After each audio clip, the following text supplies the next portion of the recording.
यदि सावन में किसी भी दिन सुबह दिख जाए इन तीन में से कोई भी एक चीज, तो समझ लेना महादेव ने रख दिया है आपके घर में कदम। हिंदू धर्म के अनुसार श्रावण या सावन माह भगवान शिव को समर्पित है।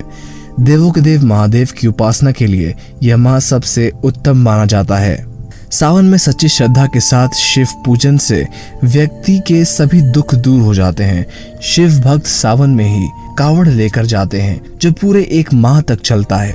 शिव पुराण के अनुसार सावन मास में भगवान शिव और माता पार्वती भूलोक पर निवास करते हैं। क्या आप ये जानते हैं कि सावन माह में शिव जी की पूजा क्यों होती है?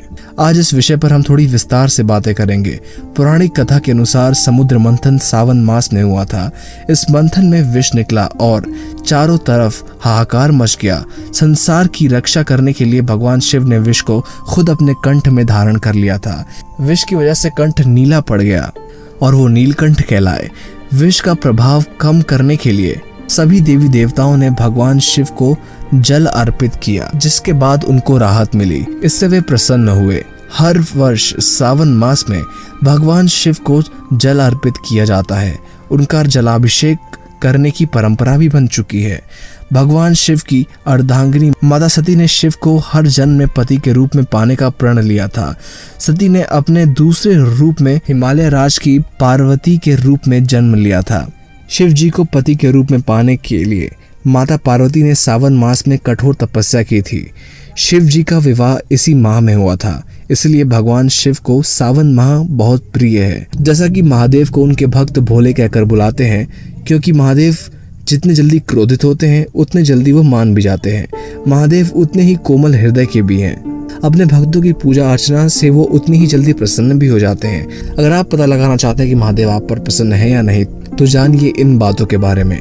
प्रथम है नाग देवता, जो महादेव की गले पर विराजित रहते हैं और सदा ही उनके साथ पाए जाते हैं। और समय समय पर ऐसे भी कई चमत्कार हुए हैं जहां नाग देव ने महादेव के भक्तों की जान भी बचाई है। तो अगर आप इस माह में अपने घर के पास नाग की दर्शन कर लेते हैं, तो समझिए कि महादेव की कृपा आप पर है। द्वितीय है गौ माता। जैसा कि हमको मालूम है कि गौ को हमारे धर्म में माँ का स्थान दिया जाता है और माना यह भी जाता है कि गौ के शरीर में सभी देवी देवताओं का वास होता है। गौ माता महादेव के काफी निकट होती हैं। अगर इस श्रावण मास में उनको अपने घर के सामने या आसपास देखकर उनको कुछ खिला पिला दिया जाए, तो फिर ये भी बहुत शुभ घड़ी है। तीसरा और आखिरी है साधु, जो कि वर्ष महादेव की आराधना में लगे रहते हैं। मौसम कितना भी खराब हो, लेकिन उनका जप तप भंग नहीं होता।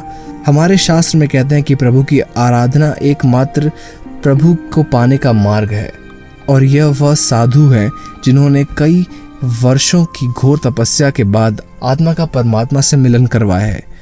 अगर आप इस माह में किसी साधु को तपस्या करते हुए देखें, उनको चरण को स्पर्श करें और खुद को भाग्यशाली समझें। तो दोस्तों, आपको ये वीडियो कैसी लगी? अगर अच्छी लगी ये वीडियो को लाइक करें, दोस्तों शेयर करें। अगर आप नए हैं हमारे चैनल पे, सब्सक्राइब करके बेल आइकन जरूर दबा लीजिए। धन्यवाद।